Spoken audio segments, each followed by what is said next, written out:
आसेगाव पंचायत समिती निवडणुकीत राजकीय वातावरण चांगलेच तापले आहे। उमेदवार कैलास सोमीनाथ हिवाळे यांनी गंभीर आरोप करत मोठी खळबळ उडवून दिली आहे। हिवाळे यांनी दावा केला आहे की त्यांच्या निवडणूक चिन्हामध्ये नमूद बदल करण्यात आला, तसेच मतपेटीमध्येही फेराफार करण्यात आल्याची शंका आहे। त्यांनी थेट तहसीलदार, संबंधित आमदार आणि भाजप सरकारवर आरोप करत म्हटले की प्रशासनाच्या हस्तक्षेपामुळे त्यांचा पराभव करण्यात आला। या आरोपांमुळे पंचक्रोशी परिसरात जोरदार चर्चा सुरू झाली असून राजकीय वर्तुळात याची मोठी खळबळ उडाली आहे। समर्थकांकडून निपक्ष चौकशीची मागणी केली जात आहे। दरम्यान प्रशासनाकडून या आरोपांवर अद्याप अधिकृत प्रतिक्रिया देण्यात आलेली नाही। या प्रकरणाची सखोल चौकशी होणार का, याकडे सर्वांचे लक्ष लागले आहे। नमस्कार, हिंदू न्यूज मध्ये आपलं सर्वांचं स्वागत आहे। आज पंचायत समिती आसेगाव गावामध्ये ते कैलास हिवाळे यांचे तहसीलदार सोबत वादविवाद झाले। त्यांना आपण विचारणार, साहेब काय सांगाल, आज तुम्ही तहसीलमध्ये मतपेटीचा आरोप करतात, तर काय सांगाल? नाही, खरं तर आरोप नाही करत आहे, ते खऱ्या गोष्टी आहे। कालची पंचायत समितीची निवडणूक झाली, त्या निवडणुकीमध्ये माझ्या सोबत असं गलिच्छ राजकारण मी माझ्या समोर माझ्या डोळ्यांनी बघितलं। खरं तर ज्यावेळी मी आघाडीवरती ज्या बूथवरती मला मतदान जास्त होतं आणि भाजपचा उमेदवार 100% त्या ठिकाणी पराभूत होताना ज्यावेळी त्यांना कळलं, त्यांनी प्लॅन म्हणा किंवा एक रचलेला कट या ठिकाणी ज्यावेळी ती विजयाची त्यांचा पराभव होणार आहे त्यांच्या लक्षात आलं असेल किंवा या अगोदर असेल याची मला जाणीव नाही, परंतु माझ्या समोर अशी गोष्ट त्या वेळी आली की एक ज्या व्हीएम माझ्या समोर आल्या शेवटच्या, त्या व्हीएम मध्ये कुठलाही नंबर पोलिंग एजंटकडे असलेला आपल्याकडे जो नंबर असतो तो नंबर आणि मशीनवरती असलेला नंबर, तिथं चार्ट लावलेला असतो, त्या चार्टवरती तो नंबर कुठेही मॅच होत नव्हता। मी त्यावेळी तहसीलदारांना सांगण्याचा प्रयत्न करतो, साहेब हा नंबर मॅच होत नाही, ही व्हीएम मशीन ती नाही। परंतु तहसीलदाराने आपल्या पॉवरचा गैरवापर केला, त्यांच्या अधिकाराचा गैरवापर करत ती मतमोजणी केली। माझी त्या दिवशी मागणी होती तहसीलदारांना की आपण ही मतमोजणी करू नये, आपण याचा खुलासा करावा की ह्या माझ्याकडे असलेल्या पोलिंग एजंटकडे जो आमचा नंबर मिळतो आपल्याला, या नंबरची मशीन आपण आणा आणि त्याची काउंटिंग करा। परंतु 100% मी तुम्हाला सांगतो दाव्यानिशी, हे जे तहसीलदार आहे हे तहसीलदार भाजप आमदार आणि तहसीलदारांनी आणि हे भाजपच्या दावणीला बांधलेला तहसीलदार आहे, यांनी हा पराभव माझ्यासारख्या सामान्य कार्यकर्त्याचा पराभव करण्यासाठी भाजपने आणि या तहसीलदारांनी मिळून हा केला। याचा खरं तर मी निश्चित करतो या तहसीलदाराचा आणि भाजप आमदारांचा। येणाऱ्या काळात मी आज कोर्टात, निवडणूक आयोगात सगळीकडे तक्रार दाखल करत आहोत। परंतु एकच सांगेल का जर लोकशाही वाचणे आता मला तरी वाटतंय या भाजपच्या अशाच चालू राहिल्या तर लोकशाही वाचणार नाही, लोकशाही धोक्यात आहे। ही माझ्या डोळ्यांनी मी काल बघितली। जर अशा मशीनचे नंबर चेंज होत असेल तर तीच मशीन आहे, एका क्षण आपण काय झालं। तसेच आपल्या पक्षाच्या वरिष्ठांचा आपण संपर्क केलेला आहे का? हो, माझ्या पक्षाच्या वरिष्ठ नेत्यांशी माझा संपर्क चालू आहे। काल देखील बोलणं झालं, आजही झालं। माझा पक्ष माझ्या बाजूने पूर्ण ताकदीनं उभा आहे।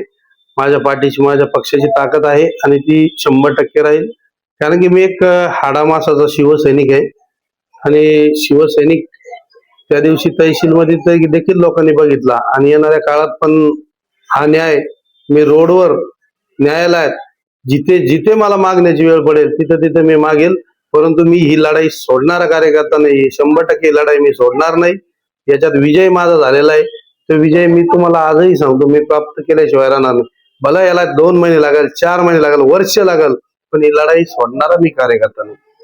तसेच आपल्याकडे काही पुरावे आहेत का? त्या ठिकाणी आम्ही फुटेजची मागणी केलेली आहे तहसीलमध्ये। त्यावेळी आपल्याकडे मोबाईल नसतात, त्याचे पुरावे नष्ट करण्याचं काम तहसीलदारांनी स्वतः त्या ठिकाणी केलं। मी तहसीलदाराला ओरडू सांगत होतो त्या ठिकाणी की तुमच्या तहसीलचा जो कॅमेरा असतो त्याच्यामध्ये हा नंबर घ्या आणि त्याच्यात ते फुटेज मध्ये तुमच्या लक्षात येईल, ते फुटेजची मी मागणी केली, त्या फुटेज मध्ये लक्षात येईल का मी त्यावेळी तहसीलदाराला सांगत होतो, ते आवाज येतोय त्या फुटेज मध्ये की बाबा हे नंबर मॅच होत नाही, जो सील नंबर असतो मशीनचा तो सील नंबर मॅच होत नाही। मी त्यांना सांगतोय की त्याच्यामध्ये ती शूटिंग घ्या, तुम्ही मला घेऊन काय फायदा आहे, ती सील नंबर घ्या।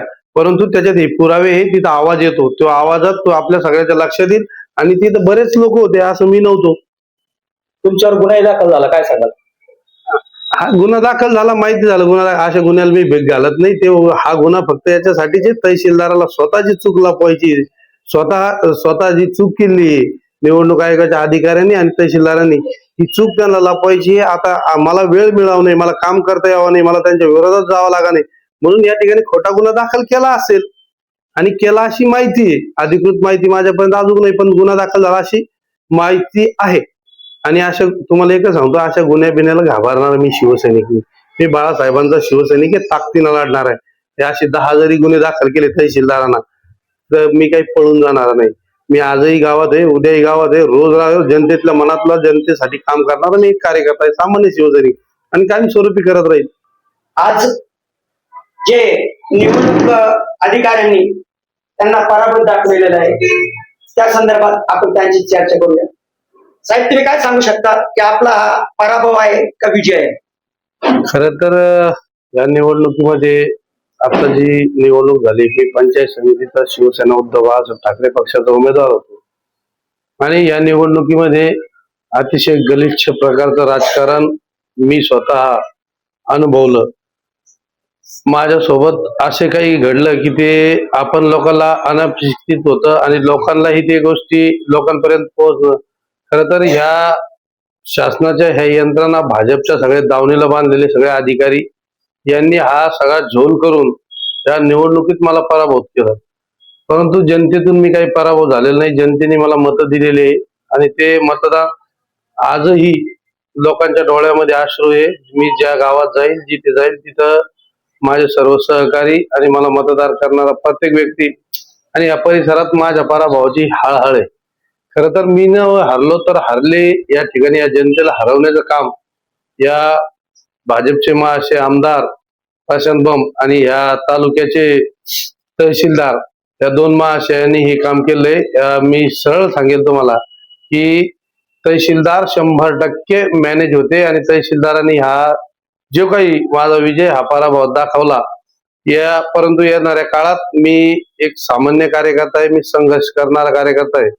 मी हे झालेल्या गोष्टी याच 100% या गोष्टीचा मी न्यायालयात जाणार आहे, न्यायालयातून दाद मागेल. आणि शेवटी मी शिवसैनिक आहे. शिवसैनिक काय असतो हे आमदाराला आणि तहसीलदाराला मी दाखवून देईन.